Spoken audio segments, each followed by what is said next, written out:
एक मोठी बातमी येत आहे रायगडमधून। सोमनाथ ओझरडे यांनी गोगावलेंना डिवचत शक्ती प्रदर्शन करीत भरला उमेदवारी अर्ज। महाड पंचायत समिती आणि जिल्हा परिषद निवडणुकीच्या अर्ज दाखल करण्याच्या शेवटच्या दिवशी सोमनाथ ओझरडे यांनी शिवसेना उद्धव ठाकरे गटाकडून आपला उमेदवारी अर्ज दाखल केलाय। त्यावेळी त्यांनी आपल्या हजारो कार्यकर्त्यांसह छत्रपती शिवाजी महाराज चौकातील छत्रपती शिवाजी महाराजांच्या अर्धाकृती पुतळ्याला पुष्पहार अर्पण करीत महाराजांना नतमस्तक होऊन जोरदार शक्ती प्रदर्शन केलं।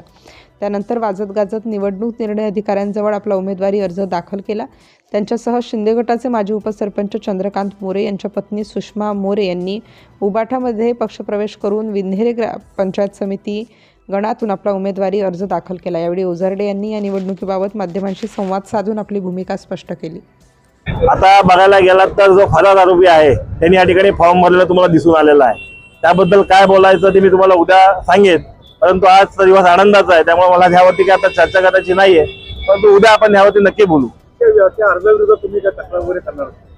आता अर्जाविरुद्ध तक्रार करण्याची आवश्यकताच नाही। पोलिसांनी त्यांना अर्ज दिला होता की जर काय फरार आरोपी आहे, कोण सूचक असेल, कोण असेल, त्यांनी फॉर्म भरला असेल तर त्याची कल्पना एसडीओ साहेबांनी तिकडे कळवली पाहिजे असं मला वाटतं। कळवले, त्याची चौकशी सुरू आहे, परंतु ह्या चौकशीवरती हायकोर्टाने सुद्धा आता 2 दिवसापूर्वी ताशेरे ओढलेत आणि 22 तारखेलाच म्हणजे उद्याच हायकोर्टामध्ये याच्याबाबत उद्या निर्णय होण्याची शक्यता आहे। या मतदारसंघात